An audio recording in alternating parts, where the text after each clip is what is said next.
Hello everyone, and welcome to this panel. I am Aldo Riga, Research Fellow at the Middle East and North Africa Center at ISPI.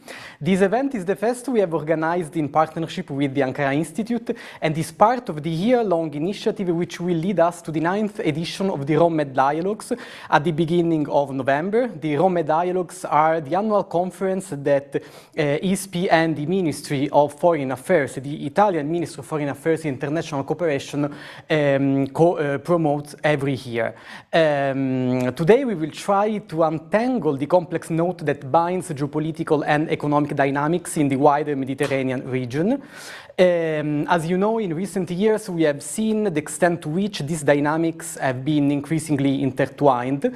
We have seen the deep economic implications of the COVID-19 pandemic and of the war in Ukraine on the countries and economy, and how the succession of crises and shocks that stems from these two crises has impacted on the region's societies. We have seen the further strengthening of asymmetries and divergences between importer states and the oil and gas exporting countries, and we have also seen how such trends have been worsened by local and regional political factors, such as internal and domestic political stalemates, political expediencies, resistance to reforms, but also dynamics of conflict, diplomatic frictions, and competition for the leadership of the region. At the same time, and maybe it was partly due to the conflict fatigue and economic cost of this competition, we have seen the easing of some geopolitical tensions and long-awaited diplomatic de-escalations and rapprochements, which now seem to be opening new channels for economic cooperation and maybe even regional integration. So today we have the pleasure to talk about all these dynamics with the three distinguished speakers. Let me introduce them. We will spend the next 45 minutes with ALIA MOUBAYED, Managing Director at Jefferies International, with Taha Ozan, Research Director at the Ankara Institute, and finally with Tariq Youssef, Director at the Middle East Council on Global Affairs. Thanks to our guests for their kind availability. So let's open our discussion. I will start with the three questions for each speaker, and then we will have a Q&A session open to all of you, to our audience. So if you have any questions, please type them in the chat box. I also remind you that we have a new Twitter page where you can follow our activities and any updates on the conference in Rome. So let's begin with ALIA. As already mentioned, over the last year, we have seen the extent to which the war in Ukraine has affected the economies of the MENA region. The most fragile countries have been hit by both energy and food inflation in a conjuncture in which they were still recovering from the effects of the COVID-19 pandemic. So my question for you, ALIA, is on what are the main socio-economic implications for the broader region, and if there is a risk that these economic implications could result in growing political instability, and finally, what in your opinion are the economic trends and factors that should be monitored with closer attention to prevent instability in the region? Thank you very much again for the invitation and the opportunity to participate in this important panel with distinguished speakers. And I think no doubt that the multiple crises that have hit the region over the past few years have negatively impacted several of the MENA countries, but in a very disproportionate ways and dependent on their resource endowments, obviously.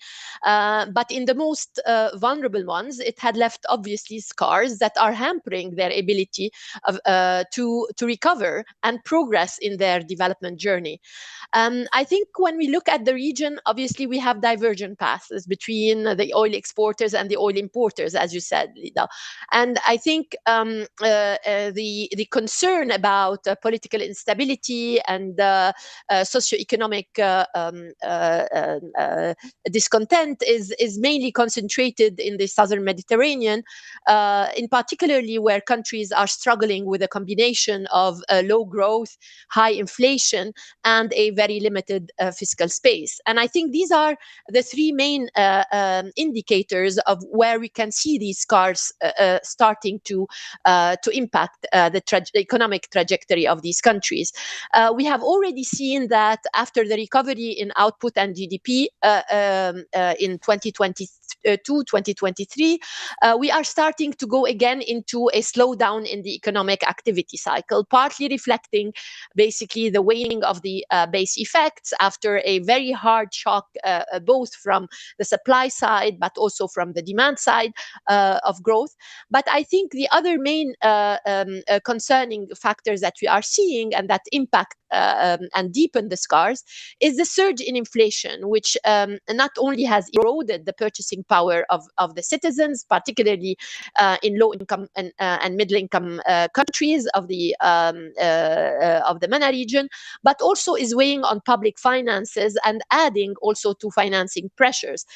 Inflation in oil importing countries has reached, as you know, double digit. It's more than 30% in Egypt today, close to 9%, maybe slowing down a little bit in Tunisia. But in general, it remained around 10% in 2022. And that has a very deep effect, in particular, when we look at the food inflation part, which, as the World Bank has recently said in its report, that it will only exacerbate the already severe food insecurity that some countries in the MENA region, particularly oil importers, are struggling with. So food inflation is just exacerbating the vulnerability related to food insecurity. And last, on the macro front, obviously, is this continued pressure on the fiscal and external imbalances. I mean, as you mentioned, in oil importers, the role of the state in mitigating the impact of the COVID crisis and the commodity price shock has led to significant widening in the fiscal and external imbalances. We have general debt today. Government debt is around 92% of GDP, almost 10 percentage point of GDP higher than in 2019, and that limits the government's margin of maneuver quite significantly. Also, we can see that their FX reserve have eroded up to until 2022 and have only started recently rebuilding. But still, we've moved from around 7 months of imports of goods and services to around 6 months. And if you look at some more vulnerable country, in Tunisia, we are around less than 3 months of imports. So these are important constraints and scarring that have left those countries quite challenged in a global context where higher interest rates because of the monetary policy tightening is rendering their access to market and their ability to mobilize financing even more difficult. So to your question on whether there is a risk for political instability, I would say not a straight yes, but certainly the risks of political instability are on the rise. As I mentioned, this combination of slow and jobless growth, high inflation and persistent inflation, with food inflation at the center and with limited fiscal space, is already creating domestic tension and discontent in many countries. We see that in Egypt, we see that in Tunisia, at a time where the political space also is narrowing and becoming increasingly less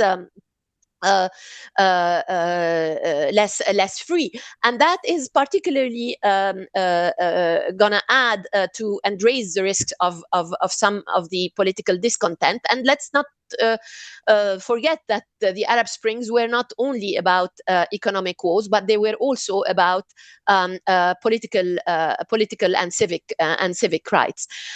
So, what are the economic indicators or trends? I think that we should be monitored, particularly if we are policymakers or parts of the international community, or even like myself, sitting in talking to investors who are interested to look at the MENA region. region, I think there are at least a few trends I think that we really need to watch closely. First of all is the quality of the growth, and where is the drivers of growth coming in the next few months and years, in a context where we are seeing increasingly a shrinking space for the private sector. So we need to monitor the extent to which and continue to encourage countries to embrace the reforms that are conducive to private sector growth, and discourage those policies that stifle them, whether they mismanage the allocation of resources, or they increase the footprint of the state and non-private sector actors in economies. Those are concerning elements and structural elements that we need to monitor and work in engage with those countries to reverse. The second thing is really look at the impact of inflation and the disappearing middle class. I mean, many of these countries, true, have tried to cap prices of commodities and have deployed some cash transfers and safety nets that are no doubt a little bit quite costly. But I think what we are seeing is that the middle class is just squeezed in the middle of those who are benefiting from those safety nets, and those who can afford to live with higher prices. And we all know the importance of the middle class, both political and social reforms, but also for promoting more economic kind of structural reform. And last, I think, is the issue of financing, which is an increasingly difficult constraints that these countries face. And we need to monitor the extent to which many of these countries will continue to access concessional financing, as I mentioned, at a time where many of them don't have access to financial markets. I mean, you can see clearly the growing risk of debt distress in Egypt, in Tunisia. We have difficult negotiations and discussions with the IMF in both countries. Resistance to reform, and political economy factors that are preventing market-based reforms to allow for private financial flows to come to these countries. So hence the importance of not only keeping engaged with the governments and the stakeholders on moving slowly but surely towards these structural reforms that improve competitiveness and predictability in the policy environment. But at the same time, we have to make sure that we are not obstructing them from accessing the necessary concessional financing. I mean, a very important case in point is Egypt today, which is struggling basically between a GCC that is politicizing or being very transactional in terms of the support that is lending to Egypt, and the fact that Egypt is find it difficult to liberalize its exchange rate and accelerate its private sector agenda. So finding the right tension and managing this tension would be important, and monitoring it and preventing those factors that and the resistance to reform is very important in order to anchor those countries in a positive and virtuous cycle. Thank you very much, ALIA. So there are some trends to monitor, but it is, as you already said, that the combination of this crisis we experienced in last years and we are still experiencing are severely affected the countries of the region from an economic point of view.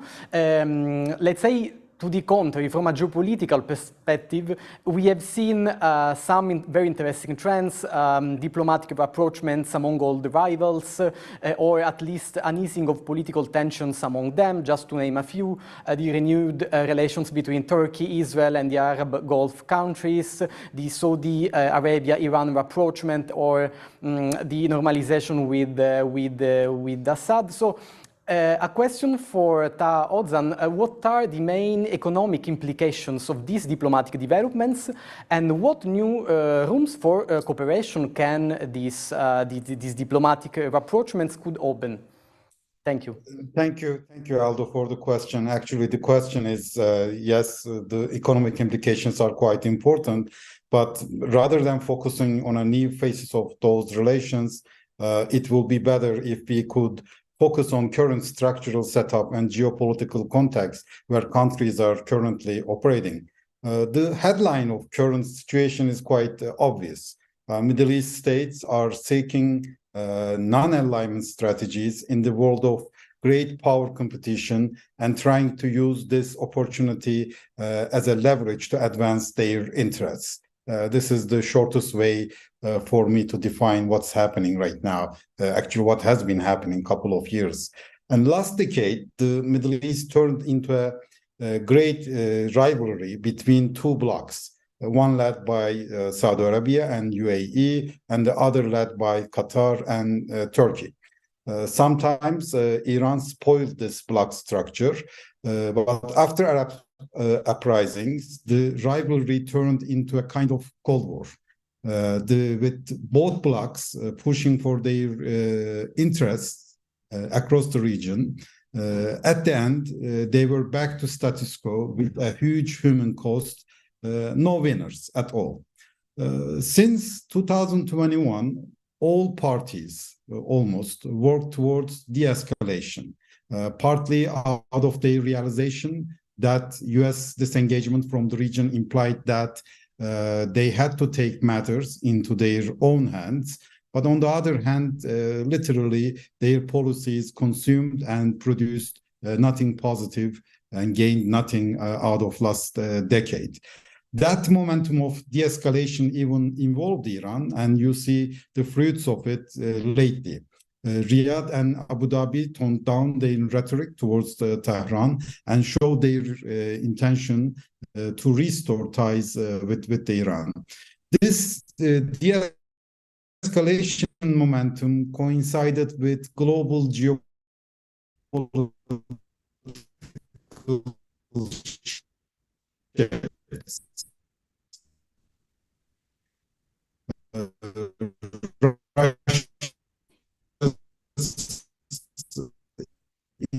Maybe we are is missing his connection, so maybe yes. New Chinese geopolitical awakening after the Communist Party Congress and global.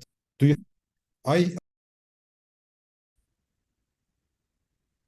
Maybe the best is to move to Tariq Youssef. Do you hear me? No, we had some troubles in hearing you. Do you hear me right now? Now it's okay. So okay, if you... let me continue like this. I turned off the video, maybe it's because of that. Okay, I was perfect. talking about the de-escalation momentum and the geopolitical shifts globally and how it created opportunities for the region. But with the risks, the main risks or main risk is could occur from this setup is the countries in the region will treat this new changes as a tactical non-alignment opportunity at the cost of sustaining geopolitical vision and investment. This could happen. But it also brings a new opportunity for the region to develop their intra-markets and intra-geopolitical relations while great powers are quite busy with their own global agenda, meaning US-Chinese rivalry, even the problems between Europe and US, and the Russian invasion, and it is recurring results. So this could be an opportunity for the region if they can use it as a leverage. But we should not have exaggerated expectations. A modest improvement in economic relations possible while investment relations are developing.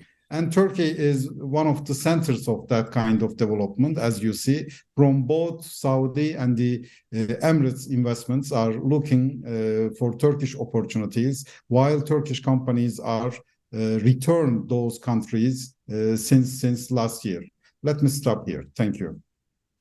Thank you, Ta. So we finished this first round of questions with Tariq Youssef. So we know that Gulf countries are at the very center of new geopolitical trends, global geopolitical trends.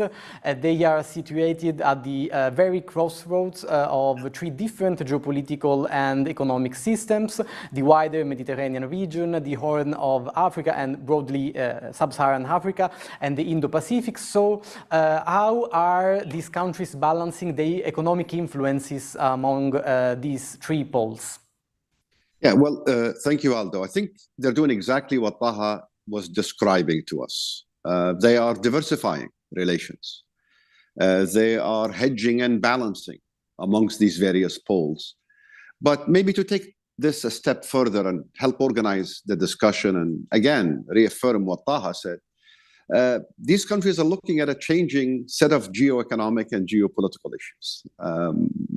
It's about multipolarity, increasingly, a US-China competition that might become a confrontation. And that presents both challenges and opportunities for the GCC countries, especially at a moment or during a time when the US is perceived as downsizing its commitments or perhaps withdrawing from the region. There's also a lot of geoeconomic fluidity. We can no longer talk about globalization in the way that we did 10 or 15 years ago. People are talking about deglobalization, talking about reglobalization. And so looking at these sets of challenges and starting with the de-escalation that Taha alluded to beginning in 2022, we're now seeing this balancing and hedging act become not just tactical, but potentially over time an entrenched exercise as countries try to sort of deal with a world where increasingly their security interests and economic interests may or may not always align. What makes this potentially over time a bit more challenging is the fact that China is not just a strategic rival to the US. China is also an economic rival to the US. And so you see the UAE and Saudi Arabia, for example, right now, not only exploring and deepening strategic security and military relations with China, but also deepening the investment and trade relations. For the GCC countries, Asia is not just about China, obviously. It's about India and South Korea. It's about Japan. 60% of the trade of the GCC is now with a rising Asia. And so the logic, so to speak, would suggest to us that this tactical, non-aligned strategic balancing act that the GCC countries are engaging in, tilting increasingly towards Asia, is going to be with us for a long time to come. And it could lead to different challenges down the line. For example, one challenge one could imagine is what if, in fact, the US-China competition turns into a confrontation between the two countries? What if we're on the cusp of a Cold War between China and the US, and countries will be asked to essentially take sides? How do you then deal with the balancing and the hedging and trying to maintain relations with all sides? Of course, when we talk about the GCC, we have to also recognize that we're not talking about a homogeneous group of countries. Increasingly, we're talking about Saudi Arabia, the UAE, Qatar, Kuwait. It's the Saudis and the Emiratis that are leading the rhythm right now when it comes to hedging and balancing and diversifying relationships across the board. Even Russia continues to be a country that the two countries that Saudi Arabia and the UAE are engaged with and are doing a lot of economics with. And that reflects, again, this uncertainty and this geopolitical fluidity that we're observing. Other countries such as Qatar, perhaps, or Kuwait and Oman are much more anchored in a traditional US security umbrella. So one would take from all of this and reading about the trends and how they're moving is that we can no longer in many ways talk about a GCC. We're talking about individual countries pursuing individual national interest-focused strategies. Yes, trade cooperation might result from this, but integration is not the main item on the agenda.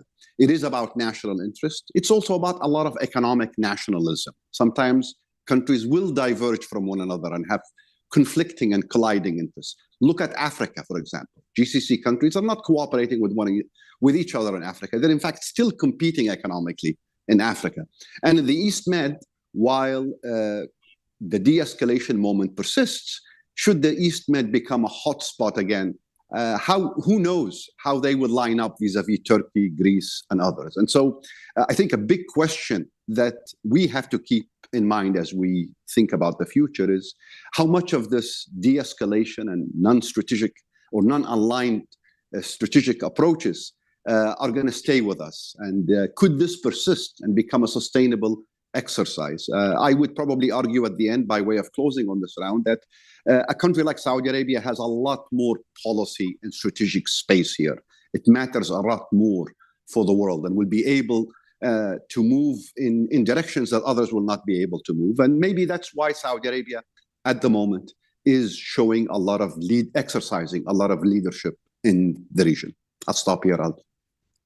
Thank you very much, Tariq, for this very interesting answer. After having seen the broader intertwine between geopolitics and economics, we talked about geopolitical fluidity, economic nationalism. Now let's put the spotlight on some interesting examples of countries which are currently living a phase of economic distress and are struggling to find solutions to settle them. So we start with ALIA. Just one recommendation for all the speakers: if you could limit the time of your answer for this second round to 2-3 minutes, preferably, if it's possible. ALIA, let's start with Lebanon. 2 years ago, the World Bank publications talk about a country sinking into one of the most severe global crisis episodes since the 19th century, stressing the deliberate inaction of its political class.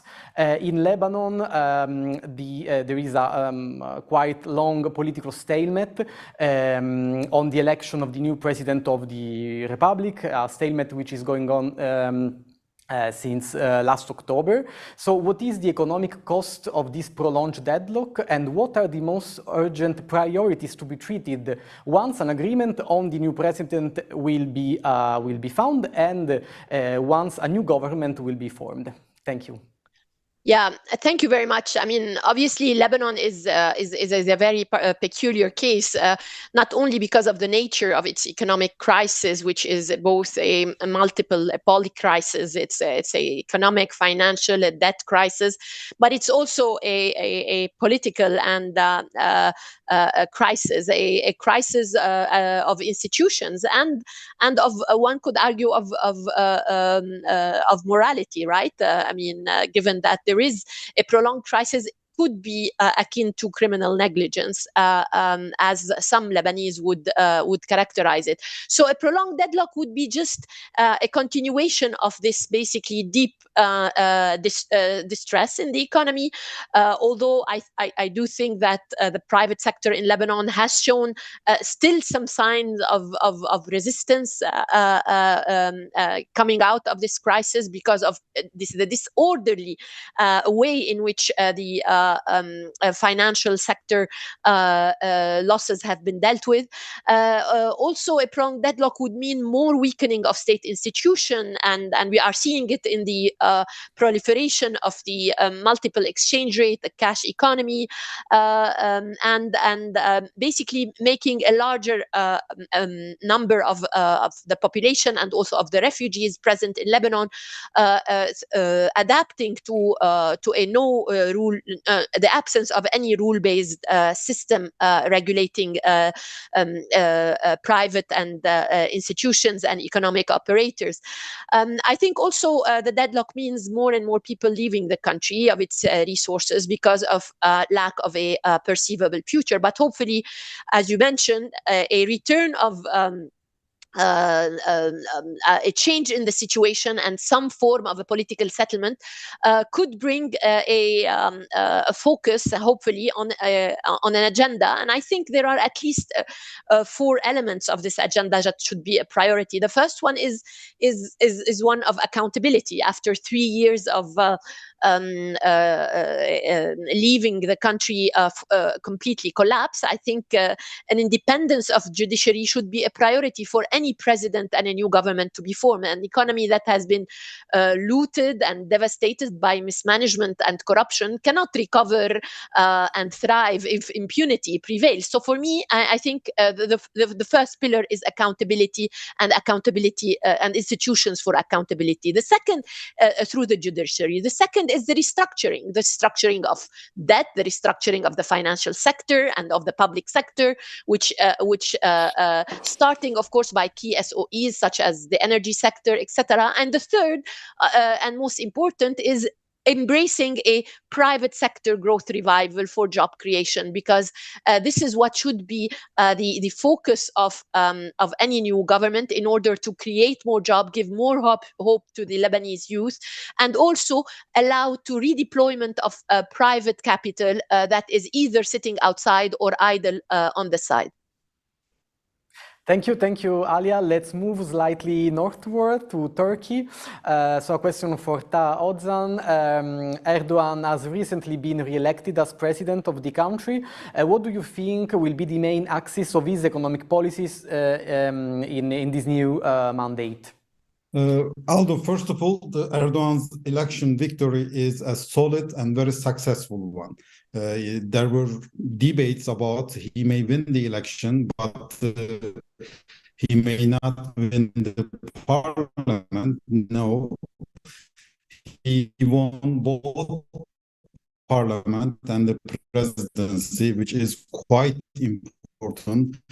He has a very powerful legislative power right now while he's having the presidency. So this is quite important. So there wouldn't be any for the next 5 years if he likes to run economy as he likes. Last 5 years actually was the most interesting like this. I mean, from outside, you may think that we were talking about inflation, growth rate, economic difficulties, wages, and etc. But we were not. I mean, just to quote from the former economy minister, which I heard such sentences widely when I was doing my master's, I mean, more than 25 years ago, 30 years ago. I mean, for example, we have adopted a new economic approach with heterodox policies to find solutions to our structural problems. So we were talking about these issues. Another one, the heterodox approach, representing epistemological break from neoclassical economic thought, is gaining increasing importance today, behavioral economics and neuroeconomics. So these were the debates. I mean, literally, it may come to you weird and strange, but we were living in that part of the debate. So what's happening now? Now, the main issue is normalization. Normalization in economic management and rationalization in policy making. Expectations have strengthened. The implicit indication by Erdogan that Mehmet Şimşek, the new minister, and the alignment of this choice with the appointment of Gaye Erkan, she was in the US to central bank governor, have positively influenced expectations. So the atmosphere is quite positive. It seems that Turkish economic model, which the former economy minister were talking about, and I gave just 2 sentences which were very famous in Turkey, which has been followed since September 21, has caused significant problems in the economy and has come to end. At least for a while, a chance will be given to option normalization, which will materialize with rationalization and rule-based economic policies. Thus, for now, the doomsday scenario stemming from massive problems related to Turkish economy has been put on hold because there were terrible scenarios for these months. Right now, they are on hold, providing reasons to be optimistic, but without letting caution to slip away. Turkish economy has twin deficit problem, and both have the same cause. an overheated economy, meaning the final domestic demand exceeds the potential output level. And this is a very known problem. The interventions in exchange rate and the prolonged suppression of the interest rates through political decisions have hindered the functioning of the two fundamental macro price mechanisms. Although credit expansion has limited through financial repression, such as currency-protected deposits and the informal capital controls, as expected, these choices have come with significant. If the problem is known, the solution is also clear: balancing the final domestic demand. This, in turn, means slowdown or even contraction in economic activity. However, it is possible to make an omelette without breaking the eggs. So painful months are waiting Turkey if that rationalization will take place. In his speech, after getting into office, the new minister, Mehmet Şimşek, who's globally very well-known name, stated the following. I will read it. Turkey has no choice but return to a rational ground. A rule-based and predictable Turkish economy will be key to achieving a desired prosperity. So what are the components of that rational ground? I will summarize it in 4 sentences. The first step is the rationalization of the interest rates. Central bank should raise the policy rate at least expected inflation level. And tomorrow we are expecting a huge interest rate raise from the central bank. Literally, it will happen tomorrow at 2 o'clock. Second step is the rationalization of policies concerning the financial sector. The increase in interest rates will serve as indicator for the policies to be followed in the upcoming period. And this will have results on Turkish lira and foreign currency deposits, etc. The third step is rationalization of the fiscal policy.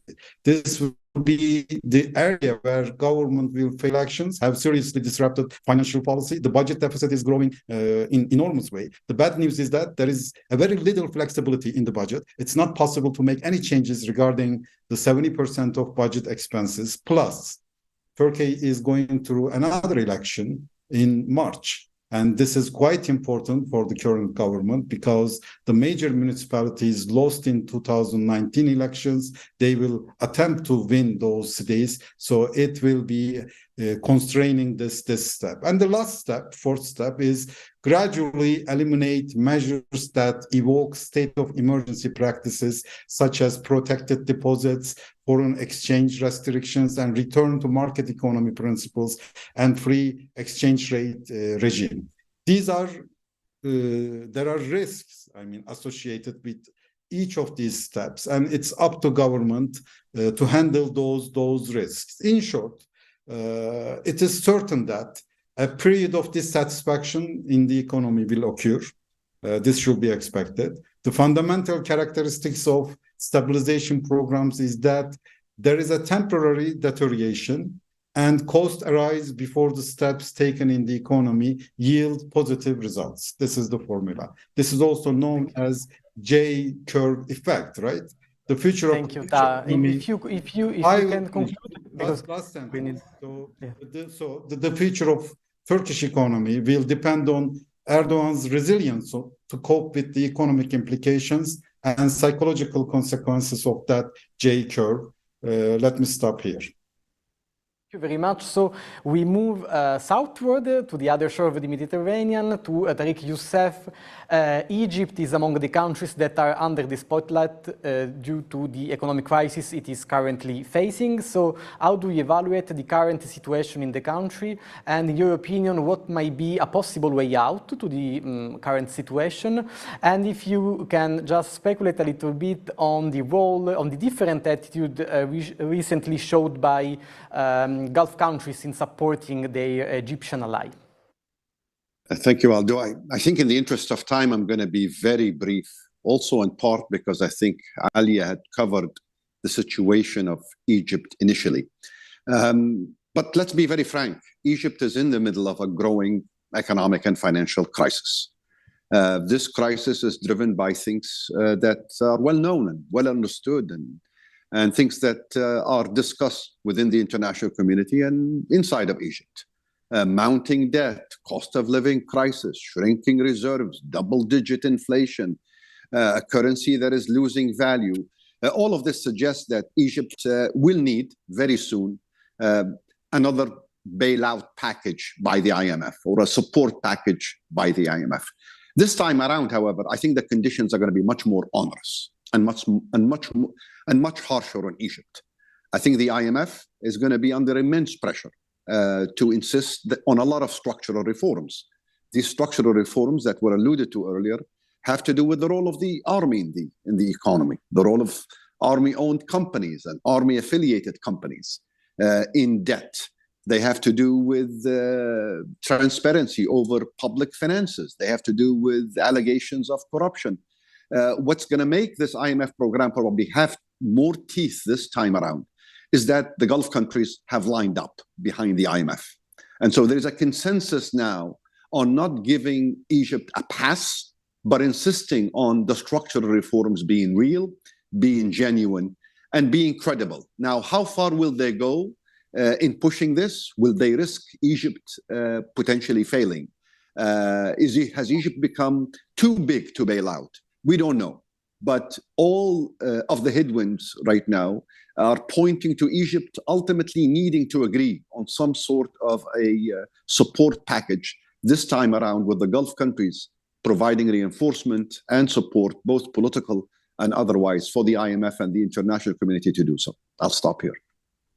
Thank you. So we have some minutes left to answer the questions arrived from our audience. We start with you, Tariq. Can Saudi Arabia take for granted that the US will remain its security provider of last resort in the coming years? And then I had a question on BRICS. You know, there are several countries in the region which are applying, or at least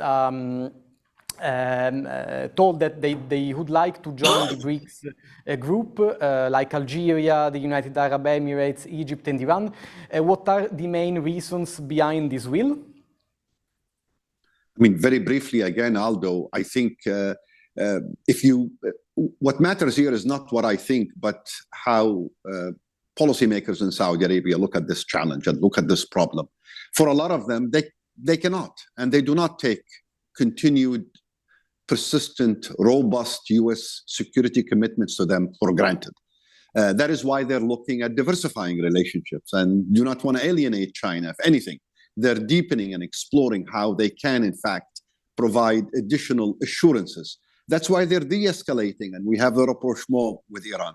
If you talk to people in Washington, they will tell you no. The Saudis and other Gulf allies and partners should have no doubts in the continued support and commitment of the US to their security.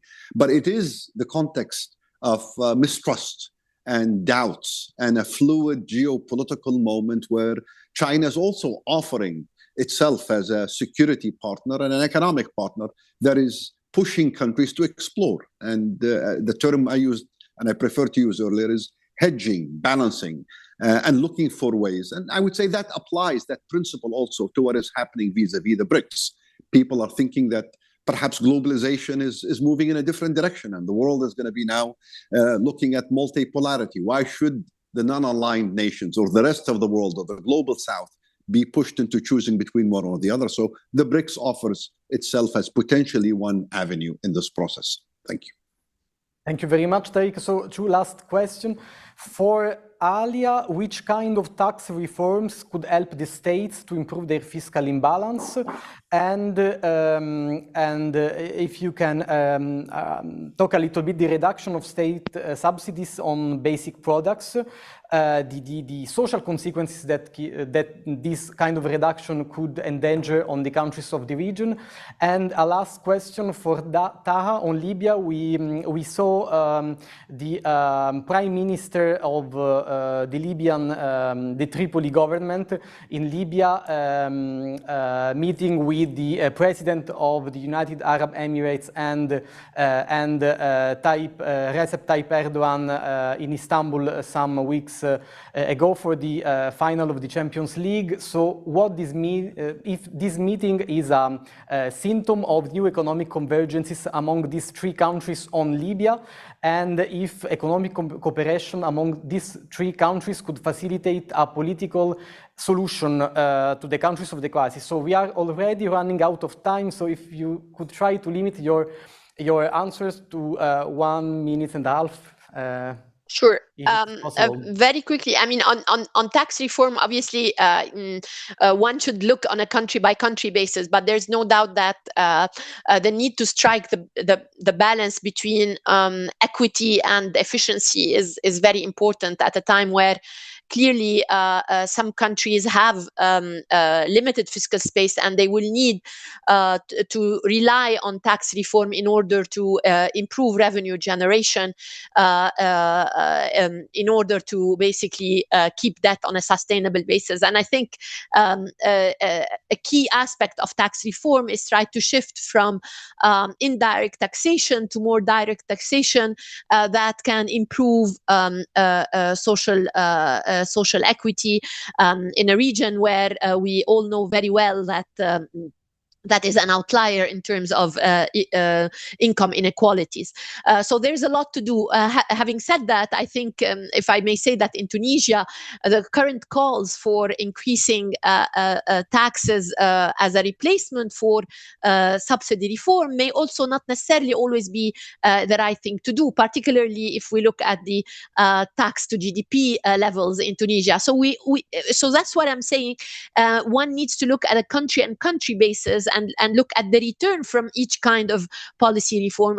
Clearly, the subsidy reform in Tunisia, again, or in other countries, may have multiple benefits. Not only does it allow to create fiscal space, because during COVID and because of the Ukraine crisis, we have seen fuel subsidy reform almost double, for example, in Tunisia, but also continue to increase in other countries, and that has obviously inefficient allocation of resources, and may also stifle some